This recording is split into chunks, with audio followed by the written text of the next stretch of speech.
Hello and welcome along to the Property Academy podcast. I'm your host, Ed McKnight. And I'm Andrew Nicol.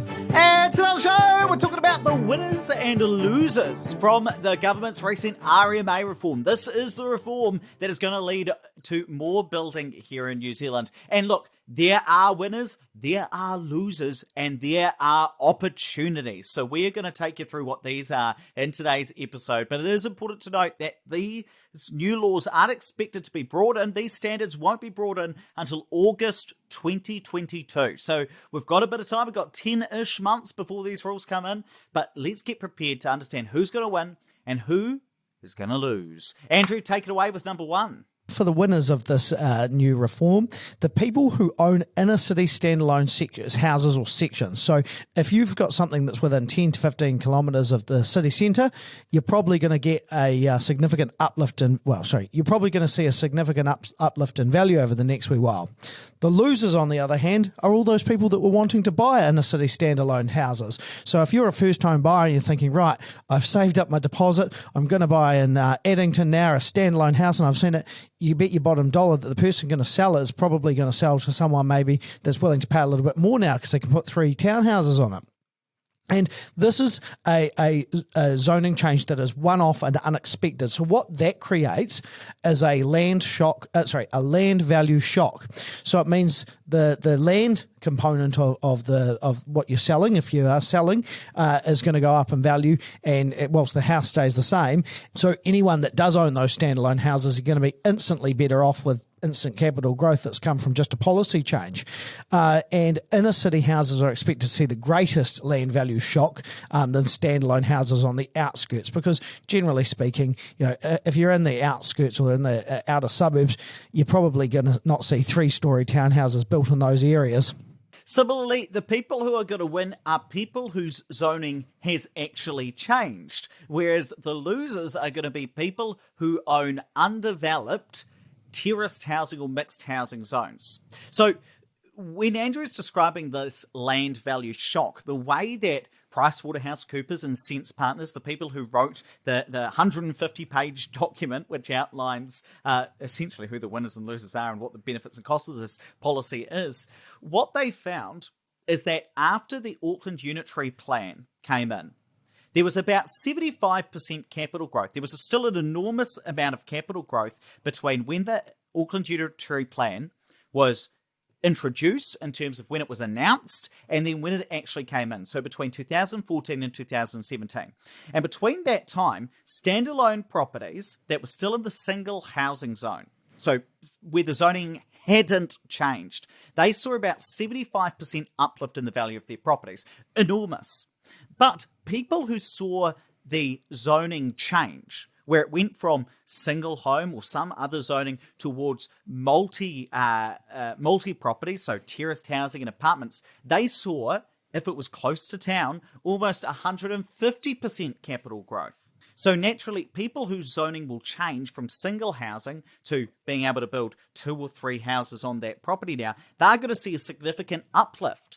But what happens to all of those people who owned undeveloped terraced housing or mixed-use zones? Well, all of a sudden, there's not as much competition for their land because there's more supply of land that can be developed. So if they'd been land banking, if they'd been holding out thinking, I'm just going to hold on to this land and it's going to go up because there's not going to be much terraced housing land left, all of a sudden, this isn't very good. There's heaps of it now that can be developed. So the winners of this, if your zone's changed from single dwelling zone into being able to build more properties, great for you. But if you previously were holding out, you've got a piece of land that you could develop and you're thinking, I'm just going to hold on to it for a little while, hard luck for you, because you're going to have a whole heap of competition from other people whose land can now be developed. So you're going to be a little bit worse off than that. And actually, one thing that's quite interesting, Andrew, within these big documents is PwC and Sense Partners created what's called a quality score. And so they looked at a whole heap of the data and they figured out for a bunch of different sections which ones can be developed and which ones are more likely to be developed and which ones are going to be a bit harder to be developed. And they looked at that compared to the increase in land value that they thought they'd see.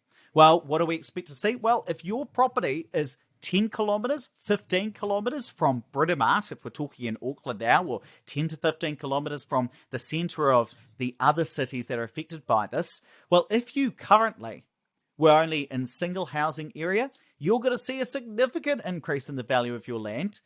But if you're 20, 30 kilometres out from the city centre and your land is currently zoned for terraced housing or apartments, hey, the value of your land might go down compared to what it would otherwise be. Why? Because you've got more competition. There's more land that could be developed. So you don't have that same premium that you previously would have got. So next up in the winners column are the whole construction and real estate sector, which, they've been the ones keeping the economy afloat as it is. The losers, on the other hand, council and ratepayers. So in terms of the development side of things, you've got developers who now have got more sections that they can buy and be able to make a viable project. And so, of course, what that means is you're probably going to see a few of these smaller developers buy up these sections. Now, I did talk to Matt Horncastle from Williams Corporation today about this and asked what his opinion was. He said, look, for guys like us, it makes no difference whatsoever. He said it's a step in the right direction for New Zealand, he believes, but it's not going to make any difference to what he's doing because he's already buying the land with as much intensive value as possible. He's not going to do a development of 3 units on a single section. That just doesn't work for them. Builders as well, they're going to obviously have more work because you might have someone that was just an investor and now they're going to put a couple of units on the back. All of a sudden there's more demand for the builders. I don't know how you're going to get any work done around your house. It's hard enough to do that already. And real estate agents, so if you've got more people that spot an opportunity in selling their property to the likes of a developer, a smaller developer, they're going to come onto the market and then people are going to sell them. There's an incentive now for people to sell those properties. Councils and ratepayers, they're the ones that are going to get a flogging because this has just been sprung on them. And the council has to find a way to deliver the increased amount of infrastructure required for these new houses. And so potentially this is going to be funded by higher developer contributions maybe. Otherwise, the other option is rates. It's probably more likely to be higher developer contributions. Or maybe that means because, the council is a business, maybe they have to cut some costs to other services. And you can expect to see a lot of this in the local body elections next year. And then next for me, and this is a really interesting one, is people in inner city wealthy suburbs. Those are the winners in my mind, where the losers are people in inner city middle class areas. Why do I say this? Well, because if you're in a really wealthy neighborhood, this isn't going to affect you that much. The value of your house is going to go up, but you're probably not going to be living next to a whole heap of townhouses. But if you're living in a middle class inner city area, then, hey, look, expect your neighborhood to change. Now, why do I say this? Well, it all comes down to opportunity cost and what they call land to value ratio. So what I want you to think about are 2 properties next to each other. They both have about $1 million worth of land. But one of these properties has $1 million worth of improvements. Oh, it's a big, lovely old house. It's a beautiful house. The one next door, $1 million worth of land, but $200,000 worth of improvements. Oh, it's a grotty old villa. Well, which one is going to be torn down and have some houses built on it? Well, clearly it's going to be the grotty old villa. Why is that? Because you can buy that more cheaply, rip it down because it wasn't worth very much in terms of that house, and build 3 new townhouses on it. Well, if you were going to rip down the really nice, expensive house, then, hey, by the time you've ripped it all down, you're still left with $1 million worth of land. So it's much more expensive to buy that property, rip down the house, and intensify that land. So what are we going to see? Well, if you live on the street where you've got a whole heap of nicely renovated properties, let's think Ponsonby, for instance, not one of those properties is going to be ripped down because you've got a very low or a lower land value ratio. The land might make up 50% of the value of that property. Whereas if it's a grotty old set of units, it's not a very nice house, that land value ratio is going to be really, really high because the value's in the land, not in the improvements. So that's why I say if you live in an inner city wealthy area with lots of houses, don't expect your area to change that much. because nobody's going to be ripping down a multi-million-dollar house to replace it with some townhouses. But if you live in a more middle-class area with some more middle-of-the-road properties, expect those to be the ones that are pulled down because the value of the house just isn't as high compared to some other places. So this is why I say the winners are going to be those in relatively wealthy areas.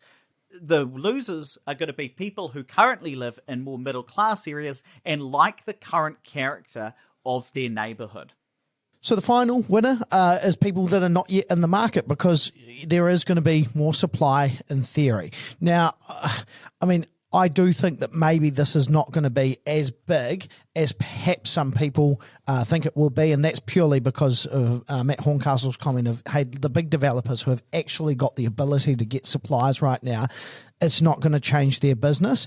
And if it's a smaller developer, it might still take them, 2-3 years to actually have these properties come on stream and actually be built. So you will see an adjustment. It just might not be as sudden as perhaps we might be thinking about when we read the newspaper articles about it now. And so, of course, that probably goes the same for tenants. So they could be a winner because, there might be more options for them to live in a townhouse in a few years' time.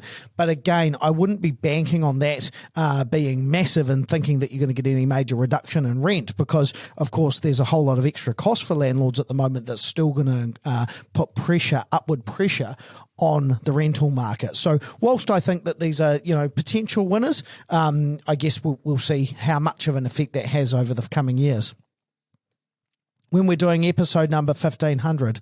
And look, I can see some investors already as well, people who are really active, who are getting excited about this, looking at the ability to build properties, intensify their land, claim the interest deductibility deduction for new builds and intensify that. So there are going to be some real winners in property investment as well. But look, let's summarize this up. Who are the winners? Well, if you already own a standalone section 10 to 15 kilometers from the city, you're a winner.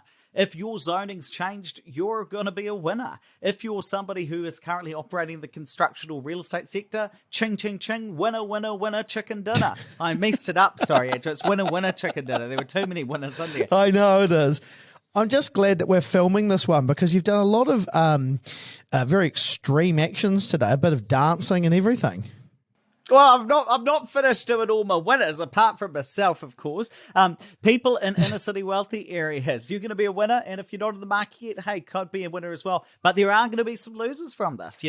If you want to buy an inner city standalone property, hey, those are going to become more rare. There's going to be less of them out there, so it's going to be more expensive. If you had been land banking, sorry for you, bro, because you're going to have some more competition potentially, more land that can be developed. If you're a council or ratepayer, that's us, Andrew. And if you're somebody who currently lives in more of a middle-class area, hey, maybe you're going to have some more townhouses around you. You may or may not like that. So I do think it's important, though, to recognise that with any legislative change, there are winners, there are losers, there are opportunities out there. I would always recommend for you guys to take the positive side of this, though. Think about what are the possibilities, what could be done, rather than focusing on the negatives that you actually can't change. With anything that comes out, we've got to take as much of a positive view of this as possible and try and make the best of it. So that's what I encourage you to do as you're listening along today. Fantastic. Let's wrap it up there, but please don't forget to rate, review, and subscribe to the Property Academy podcast. It really does help us get the message out to more people. And hey, if you want to learn more about property investment with Andrew and I, check out our YouTube channel, the Opus Partners YouTube, because we're currently doing a series on interest deductibility, and we're getting lots of great feedback about these. We have got a 6-part video series taking you through what these tax changes mean, and you can bet that there's going to be one coming up after the series is finished, talking about the RMA and showing some of these concepts visually as well. I'm going to drop a link to where you can find that in the show notes, so tap or swipe over the cover art. There'll be a link in there. Or just Google Opus Partners YouTube. It'll be the first thing that comes up. And hey, make sure you hit that subscribe button as well.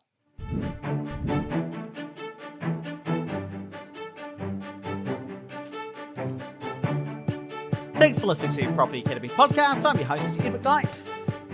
And I'm Andrew Nicol. And we're going to be back again tomorrow with even more daily strategies, tactics, and insights to help you get the most out of the New Zealand property market. Until next time.